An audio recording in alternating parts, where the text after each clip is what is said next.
working out isn't for the physical. I know. And this is the one that gets people. And I talk about this a lot, and I actually had a debate with a guy on this in the comments section about how he was like, the weight, gym culture actually makes people sadder and more depressed, and I've never seen anyone get better from it. And that to me in itself is mind-boggling. But it also, upon further look, seems to track. But it comes from the wrong attitude towards the gym. Because also, I know more people than I can count that the gym has saved their lives. Has saved so many aspects of their life. From relationships, from happiness, to literally saving their life, including myself on that one. It is a mental game changer. And this guy had a valid point, I will openly admit on that one, because he kept coming back to it and he's like, no, if you want good mental health, you're better off, joining a footy club or something like this. And the community and the uplifting aspect of that is worth way more than anything else. And I was like, there is certainly an aspect to that. Like, as I said, I agree with him on that especially we as men need that camaraderie, that ability to battle and fight and compete together and win and do those kinds of things. There is something deeply, deeply beneficial in doing that. And I spent basically my whole life playing sports. I was as young as I can remember. I played soccer, I played rugby, I played basketball, I played cricket for a little while. I did all the things. I played basketball at some of the highest levels that, this country can offer, and gone to the States and played there as well. Like, there is something incredible about being part of a team, and like a good team, not just showing up and playing, but like actually being part of a team and working together and playing together and all that kind of stuff. Hell, it's why to this day, it's kickabout leagues, but I still play. Because there is something intrinsically valuable in and he was right, in your mental health about playing on a team together. There is something deeply, deeply valuable in that. But on the other side of that, there is something untouchable, something that you have to live it to experience it, that if you get your head around working out and you get you into the right headspace, it is unmatched in the benefits you can gain from that. Like, I don't think I can fully express what lifting weights can do for you if executed correctly. And I think the problem with this is that most people look at it as a means to an end. They're only there because, well, and I understand this from a point of view as well, which is why we need to talk about it. But they're only there because, well, they hate their body and they want to get fitter and they want to lose some weight. And I get that as a principle. I do truly understand that as a point of view. But the physical side of it is a byproduct. That's a nice bonus. That's an additional benefit. It's that kind of thing. And if you continue to look at it as the be-all or end-all, well, you're going to have problems with that.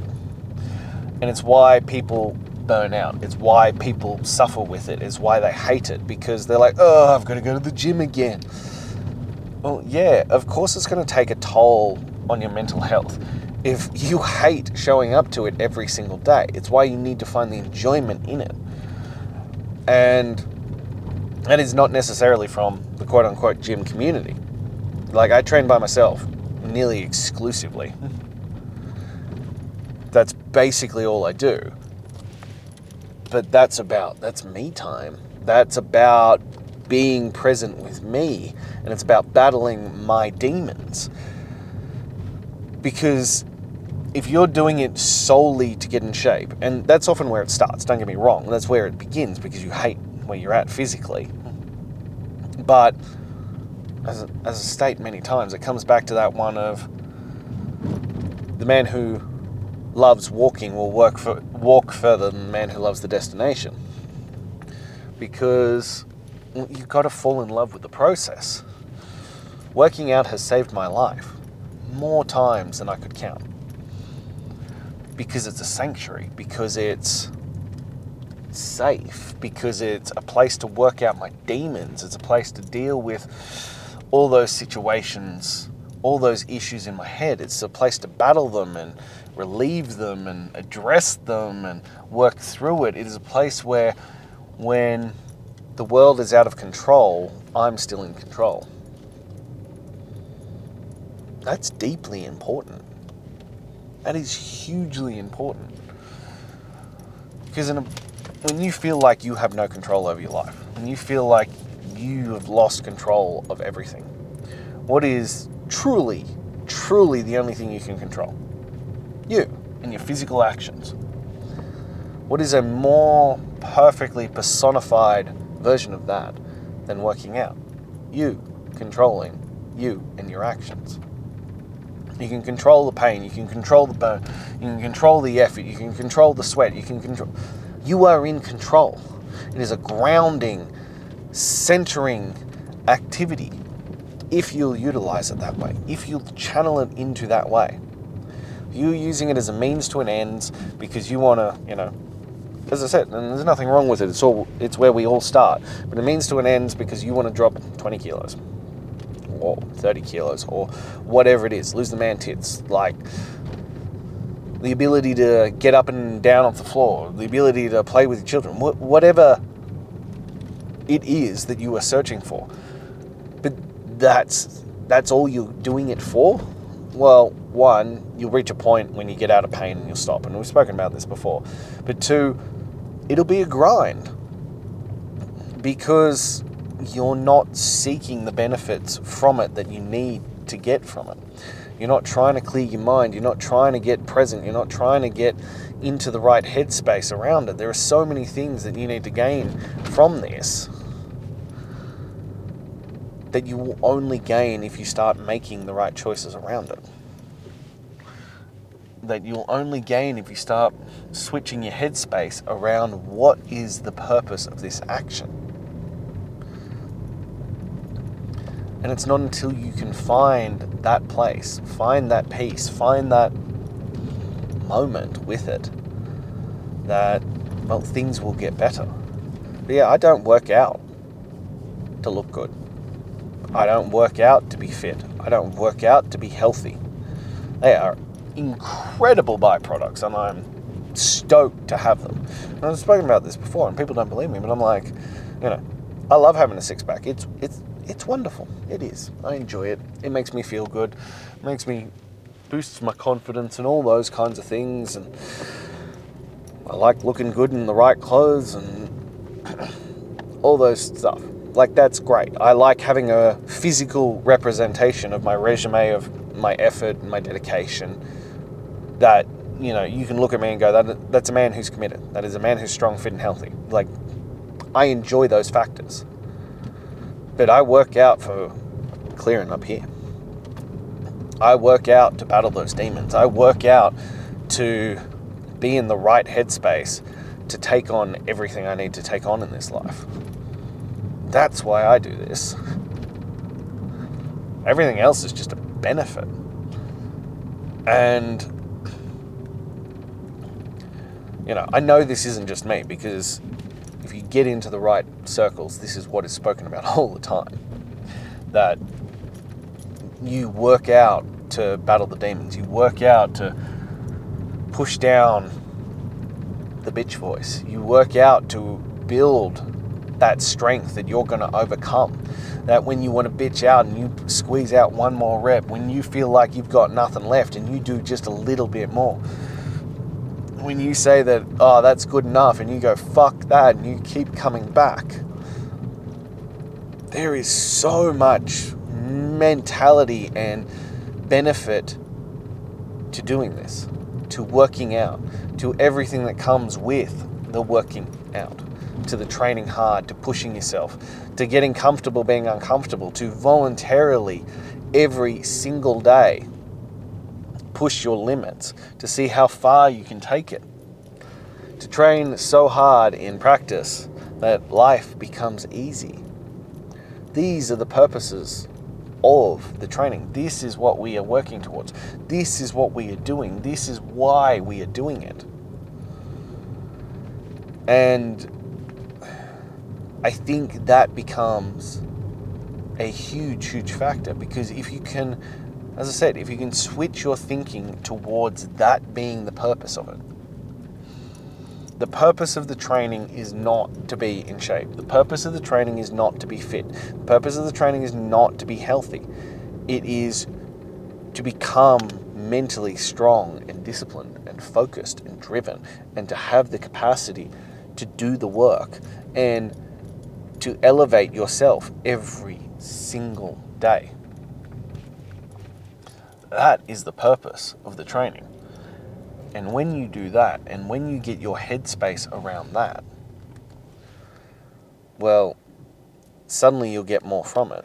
Suddenly it feels easier. Suddenly everything else improves. This is about the headspace. This is about the mental game. This is about the clarity and the focus and the unquantifiables. And that's a really hard sales pitch. It is. It's like all those things, like, selling 6-minute abs, or, drop 30 kilos in 30 days. Those are easy sales pitch, because people are like, wow, that sounds incredible. Being like, hey, you need to commit, work hard every single day for the next, at least 126 days, but most likely the rest of your life. People are like, oh, fuck no, I don't want to do that shit. But this is bigger than just exercise. This is bigger than just doing some work. This is bigger than, lifting some weights and stuff. It is about who you become as a man. It's about who you become on the journey to that. The benefits of doing this isn't actually losing weight, getting in shape, having some muscles, all that kind of stuff. The benefits is who you become to do that. And as I said, if the only point of it is to do that, you will find a point where you feel that the cost is too high. That you feel like you're depriving yourself. And especially if you're still associating with people who view it the same way. That it's a deprivation and you're missing out, and what's the point of life if you can't have chocolate or alcohol or pizza or, whatever the fuck the vice is. What's the point of it all? If you associate with those people, you'll find a point where you're like, I just don't know if I want to keep doing this. But if you go, it's about being the greatest version of me. If it's about the mental fortitude that comes with it, it's about the psychology of being a great version of you. Well, that's a very different story. That's a very different scenario, and you will find that you will look forward to it. I look forward to not the workouts, but how it makes me feel when I finish it every single day. The mental clarity and benefits I gain from doing the work every single day. That's what I get from this. That's why I do this. That's why it matters so much. That you need the mental aspect of this game, because that's how you win at life. I keep talking about it, that the exercise is, it's the tool. It's the gateway drug to the greatest version of you.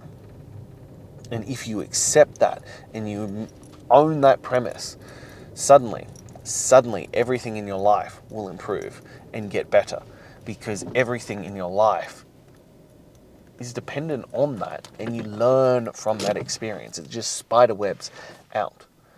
So shift your mental focus, shift your psychology, have a paradigm shift, and understand that when you dive into this and you respect the mental capacity of doing the exercise, that not only will you get better results, not only will you take it further, not only will you be more consistent and more focused and more driven, but everything in your life will get better from it. That is what we are playing for. That is what demanding greatness is all about. And that is why we do this.